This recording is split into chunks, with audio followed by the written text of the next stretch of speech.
오늘 수업을 통해서 여러분들은 혁명과 민주화 운동의 중심지, 서울의 격변을 인지하고 그 의미를 도출할 수 있으며 서울의 인구 증가와 도시 공간의 확대, 강남의 위상 변화, 그리고 산업화와 경제 성장의 흐름을 설명할 수 있습니다.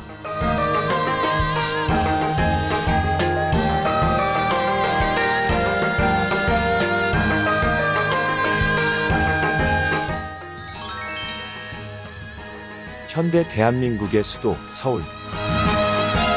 오늘 수업에서는 해방과 서울특별시의 탄생으로 수업을 시작해서 전쟁과 혁명, 민주화 운동의 중심 서울, 인구 증가와 강남의 탄생, 산업경제와 상업유통의 발달, 88 서울 올림픽과 국제도시화를 통해서 서울의 변화를 살펴봅니다. 마지막으로 21세기 글로벌 폴리스 서울을 이야기하며 수업을 마치겠습니다.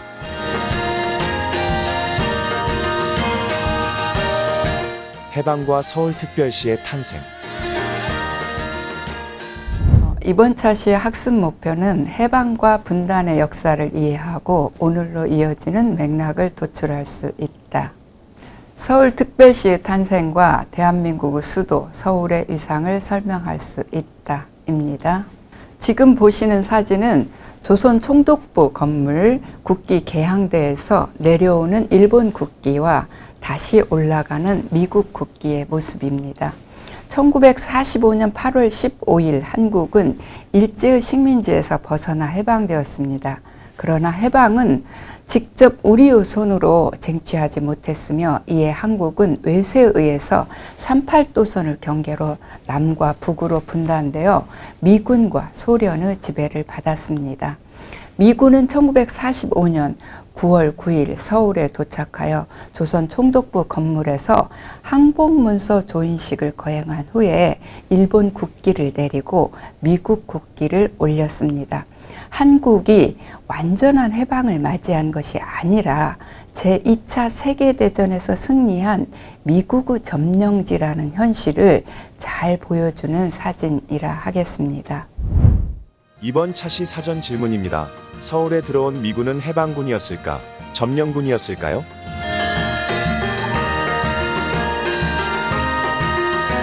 정답은 점령군입니다. 두 번째 질문입니다. 해방 후 서울시라는 명칭이 공식적으로 사용된 것은 언제였을까요?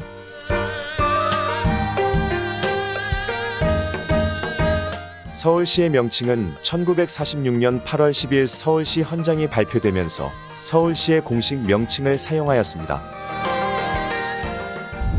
1945년 제2차 세계대전이 연합국의 승리로 끝났습니다. 세계 질서는 자본주의 체제와 사회주의 체제로 양분되었으며 전승국인 미국과 소련을 중심으로 재편되기 시작했습니다. 1945년 8월 15일에 일본은 연합국과 미국에 대한 무조건 항복을 선언했으며 한국은 일제의 식민지에서 벗어났습니다. 꿈같은 기다리던 해방의 소식을 접한 서울 사람들은 종로와 광화문 등지로 쏟아져 나와 만세를 외치면서 해방의 기쁨을 만끽했습니다.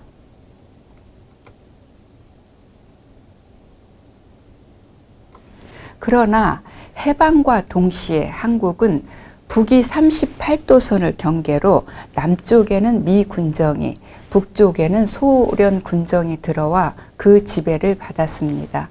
3년 후에 정확히 3년 후인 1948년 8월 15일 한반도 남쪽에는 민주공화국을 표방하는 대한민국이 들어섰고 북쪽에는 9월 9일 인민공화국을 내세우는 조선민주주의 인민공화국이 들어섰습니다. 이에 따라 남북한은 역사상 처음으로 서로 다른 공화국 체제를 선택하고 나란히 현대사의 출발점에 서게 되었습니다. 지금 여러분들 이 지도를 보시면 북위 38도선이라는 게 기계적으로 38도선을 자르는 그런 거를 보여주고 있습니다. 1946년 8월에 서울시 헌장이 반포되었으며 이때 경성부는 서울시로 개칭이 되었습니다. 같은 해 9월에 미 군정법령에 따라서 서울특별시 설치 법령에 의해서 서울시는 경기도 관할에서 독립되어서 특별시로 위상이 격상되었습니다. 그리고 그 위상이 도와 동등한 위치로 변형되었습니다. 서울시의 관할 구역은 종로구, 중구 등 8개 구의 영역으로 했습니다. 서울시가 공식적으로 서울특별시 이렇게 개칭된 것은 1949년 8월 15일 지방자치법이 시행되면서부터입니다. 그리고 1946년 10월 1일에 서울시는 행정구역명을 개칭해서 고시했는데 일본식 동명을 우리식으로 고친 것입니다.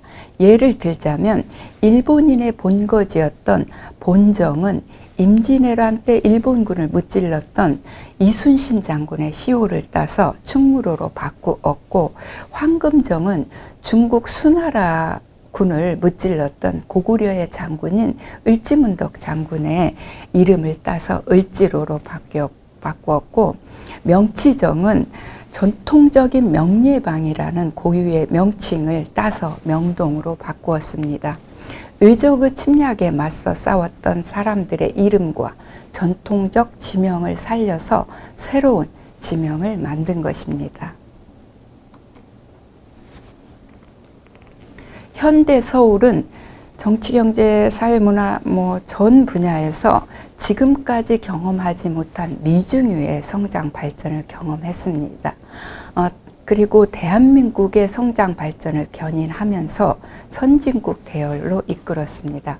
서울의 인구는 해방 직후 90여만 명에서 지금은 거의 1천만여 명으로 늘어났습니다. 면적도 한강 이남이 편입되어서 136제곱킬로미터에서 605제곱킬로미터로 4.5배 이상 확폭되었습니다. 강남 개발이 본격화되면서 새로운 신도시 강남이 서울의 공간 주도권을 장악해 나가고 있습니다. 또한 서울은 혁명과 민주화 운동의 발원지였고 대한민국의 경제 성장과 산업화를 이끌어온 중심지이자 각종 대회를 개최한 세계적인 도시였다고 할 수 있습니다. 마무리하자면 1945년 8월 한국은 일제의 식민지로부터 벗어나 해방되었으나 한반도는 미국과 소련의 분할 점령으로 인해서 남한과 북한으로 분단되었습니다. 이후에 남한과 북한은 전쟁을 겪고 체제와 이념 대립의 역사를 안타깝게도 오늘날까지 이어오고 있습니다. 해방 후 서울은 일제강점기에 빼앗겼던 수도로서의 위상을 되찾고 대한민국의 수도로서의 위상을 다져나가고 있습니다. 수도 서울은 전쟁과 민주화운동, 인구 증가와 강남 개발, 경제 성장과 산업화의 중심지로서 쉴 새 없이 앞을 보고 달려왔습니다. 세계 최빈국에서 선진국의 반열에 오른 대한민국의 수도 서울은 모든 분야에서 그야말로 상전벽해와 같은 변화를 겪었습니다.